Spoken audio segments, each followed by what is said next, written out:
Did you know the average equine tongue is about 40 centimetres long, 6 to 7 centimetres wide and weighs about 1.2 kilograms?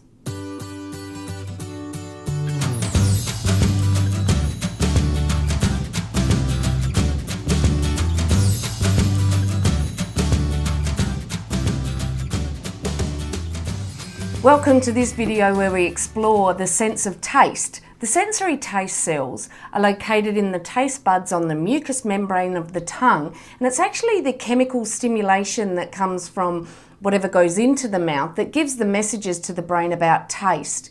Now, taste is strongly linked to the sense of smell, but we're first going to explore just taste on its own. There are 4 general taste categories that we presume a horse has, and these are salt, sweet, sour and bitter.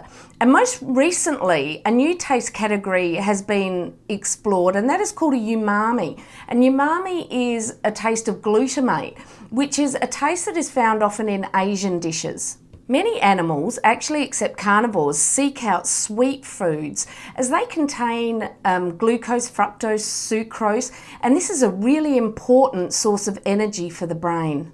The umami taste is actually derived from amino acids and peptides, so therefore it's a really good indicator of protein in the food.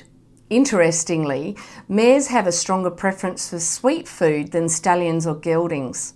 And the increased concentration of estrogens actually has a big impact on the amount and type of food that a mare eats. Are we really surprised? Salt detection is very important for the horse because it actually eliminates sodium, which is a component of salt, without storing enough sodium for its own requirements. A horse's normal grazing routine is actually quite low in salt or sodium, so this mechanism to be able to detect sodium is quite beneficial because they can search out for salty feeds. It seems that sour taste can give them an indication of off or fermented foods, and that bitter taste can give a really good warning against toxins or weeds. There's a large variability in how individuals perceive taste, much like us.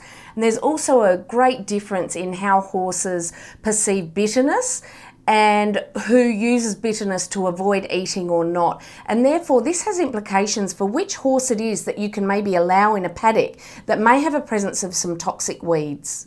One interesting study shown that purebred Arabians were the first to hit at carrot or sour apple pellets.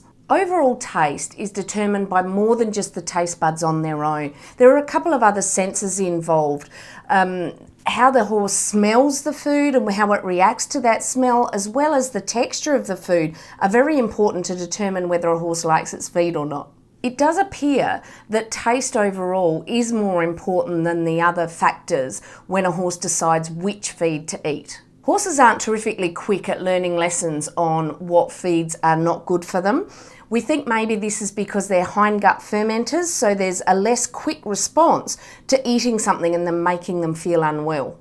Various studies, not surprisingly, has shown that apples and carrots are really appropriate treats for a horse, who would have thought, and that intensely sweet foods are actually their least preferred option. Actually, no real sweet treats should be fed to any horses having any metabolic issues. And if that's your horse and you want to give it a treat, please check with your healthcare provider before you do that. And what are our take-home messages? Horses do have some nutritional wisdom, so they can determine particular tastes, and sometimes they determine them based on what they do need. However, we shouldn't be trusting this nutritional wisdom when we have them in a confined area and space and their diet is limited. It is likely that they're going to choose a lot of sweet and high energy foods that they don't need. Again, apples and carrots are surprisingly the best treat flavour-wise for a horse. There's been a recent study using stevia as an artificial sweetener for treats and feed, particularly for sugar-sensitive and metabolic horses. I think there needs to be some more study done into this, but watch this space. Hope you enjoyed this quick video learning a little bit about the horse's sense of taste. Please subscribe to the channel, like the video, and I'll see you again next time. If you'd like to find more handy horse health information, make sure you subscribe to the channel so that you don't miss any of my video releases. Hop on over to my Facebook page, Equestrian, or check out my website www.kazadanesequestrian.com and have a look at my blog and some of my free downloads.